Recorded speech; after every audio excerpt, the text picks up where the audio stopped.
Assalamualaikum warahmatullahi wabarakatuh. Saya Putri Ardiani Martari Kitasari dari kelas akuntansi semester 4. Di sini saya akan menjelaskan mengenai fungsi akuntansi dan cara pencatatan laporan keuangan. Yang pertama adalah definisi akuntansi. Secara bahasa, akuntansi diambil dari kata accounting yang artinya menghitung. Secara umum, pengertian akuntansi adalah suatu kegiatan untuk meringkas, mencatat, mengklasifikasikan, mengelola, menyediakan data, serta memberikan transaksi yang berhubungan dengan keuangan.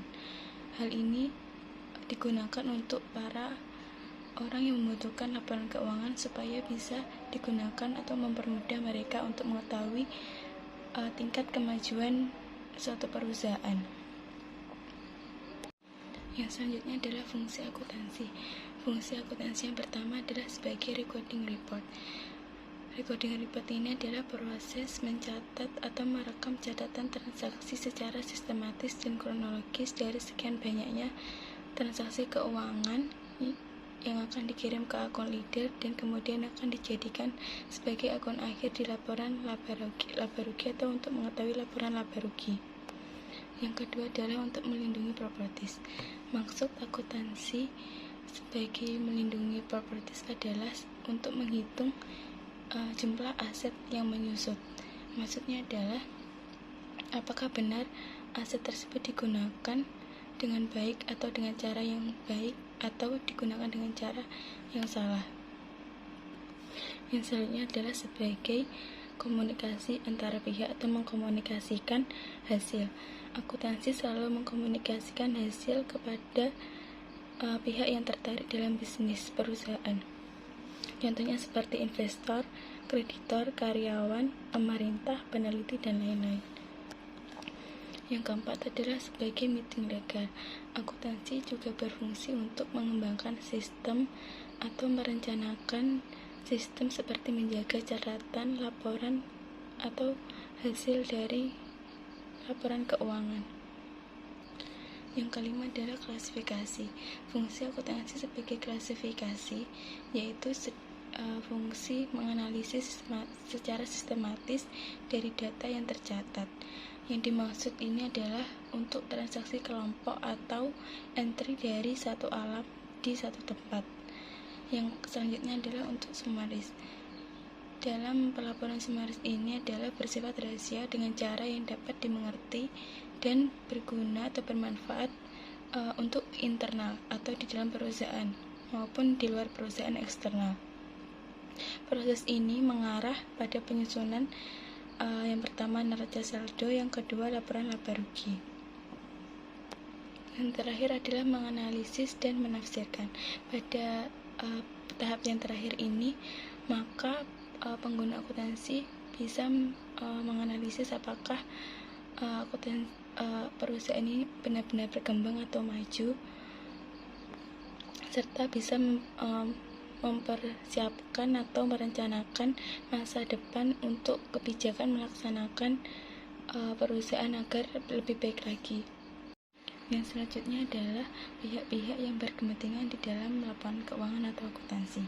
Yang pertama adalah pihak internal atau pihak di dalam perusahaan.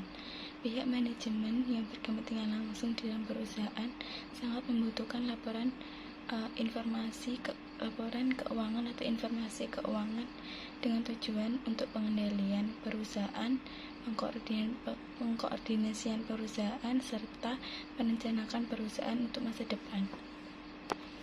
Yang selanjutnya adalah pihak eksternal atau di luar perusahaan seperti investor.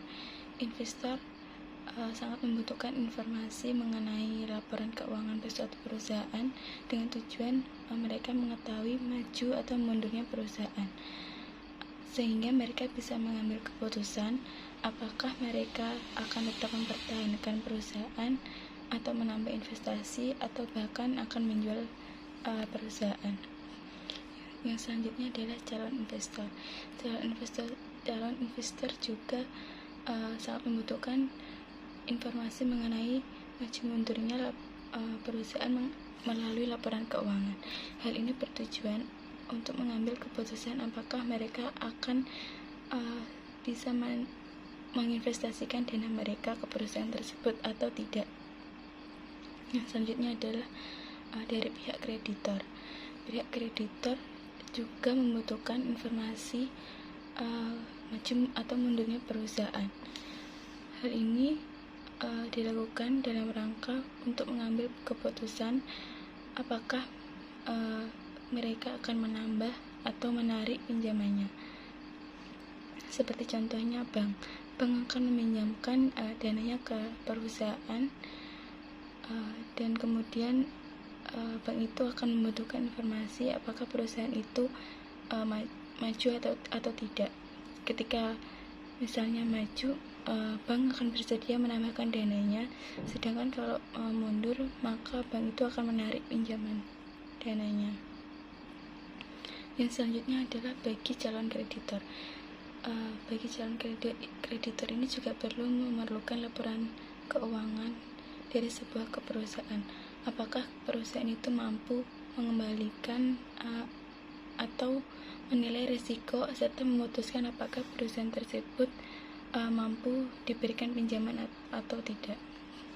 Yang selanjutnya adalah bagi pemerintah.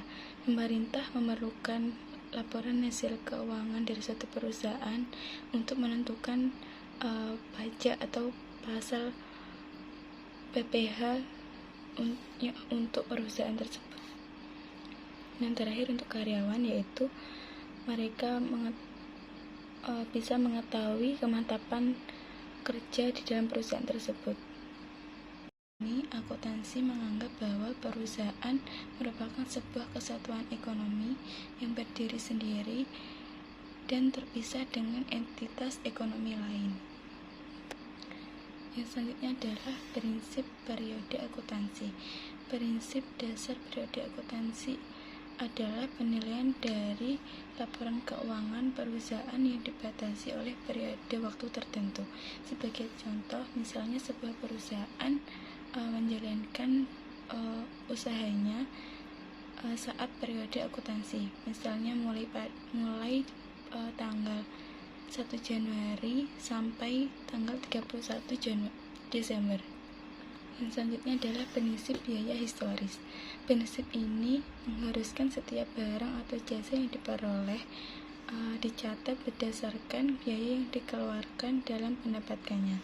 Misalnya ketika perusahaan hendak membeli bangunan atau memasang atau sebagai promosi iklan, maka perusahaan akan mengeluarkan 150 juta.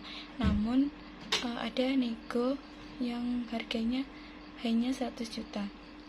Maka dinilai atau dicatat harga yang aslinya itu atau yang disepakati sebesar 100 juta.